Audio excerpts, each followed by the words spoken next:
Are you wanting to protect your home, your investment, and your family? Well, I've got 5 summer home maintenance tips to help you do just that. Let's talk about it. What's going on, everybody? Rena Reed of the Reed team with Chartwell Realty in beautiful Kansas City.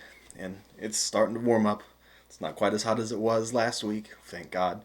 But it's time for people to go out and get outside, get some fresh air, some beloved vitamin D, and honestly, it's just a good time to do a couple specific things to help protect your house and save you potentially thousands of dollars. I'm going to do these for every single season.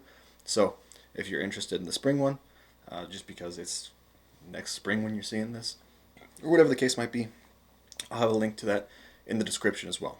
But let's get started. You know why you're here. Number one, check your kids' playground equipment. Now, I understand this isn't going to apply to everybody, so I'm just going to go ahead and get it out of the way. But it doesn't take a rocket scientist for you to understand, you know, this play area that my kids are going to have, that they're going to be playing on or in or around, you want that to be secure. You don't want it to have some wood rot. You don't want it to be structurally unsound. You don't want nails poking out from anywhere. Just do a quick walkthrough and make sure, or walk around, and make sure that you're not putting your kids or the neighbors' kids or their friends or your animals, whatever the case might be, in any unnecessary danger. Number two, check for deterioration of your deck or your concrete patios. This is a lot similar to the last point, but this is more widely applicable. Now, of course, you want to make sure that your deck's, again, structurally secure, there's not wood rot, there's no nails sticking out, but also from the concrete patio standpoint, there might be some settling from time to time. If you have some cracks and you have just edges that might be tripping hazards, this is a good time to go ahead and get that taken care of as well. You want to keep your people safe, whether that's your family, your friends, the mailman. You want to save yourself potential money going to the hospital and potential insurance claim money. Number three, check the exterior siding. Now, some more work outside. Don't worry, we're going to move inside in a sec. But a lot of people think that your siding is just a way to make your house look a little bit more pretty than just a flat, plain house. But it actually serves a really important role when it comes to the insulation of your house. So go ahead and make sure that there's nothing that's warped. If there's a part that gets just a lot more sun than other areas, make sure there's no bubbling. Make sure there's no cracks. The seals on the outside are sealed with caulk. This could potentially save you a ton of money on your utilities. If there's any places that insects can come in, that could be an issue as well. So all things to keep in mind, just doing a quick walkthrough around the outside.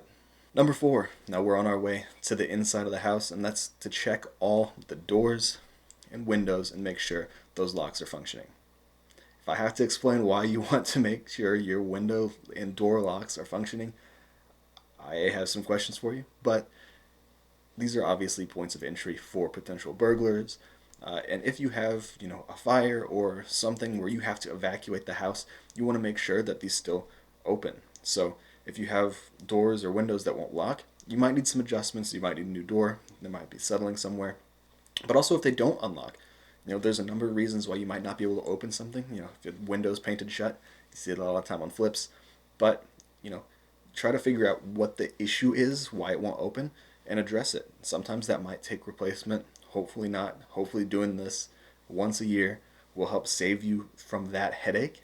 But this is something that is extremely important, again, to get in, get out, and to stop people from coming in as well. Lastly, number five, check the hoses for cracking and bubbling on all the places that you have water coming from: your refrigerator, your clothes washer, your dishwasher, your ice maker. When I talk to people about how the fact I love rainstorms when I'm inside, I get a lot of pushback. What, you like showers? What's the difference? The big thing is consent. Being unconsensually wet sucks, okay? There's no two ways about it. So go ahead and make sure that you're protecting your house and yourself from being unconsensually wet. Make sure you're not having leaks. To make sure you're going to protect your subfloors, your regular floors. If you have hardwoods or whatever the case might be, no slipping hazards. These are all serious issues that could come from you not making sure that you're not having leaks. This can cause serious problems. Just doing a little bit of legwork up front in all these different aspects could potentially save you thousands and thousands and thousands of dollars in the long run. Hope it helps. If you need any other tips, go ahead, click my link in the description to go ahead and connect with me on socials. Shoot me a text, send me a DM, anything shy of smoke signals. If you're looking to buy or sell a house, I'd absolutely love to help facilitate that for you. But until next time, see you guys later.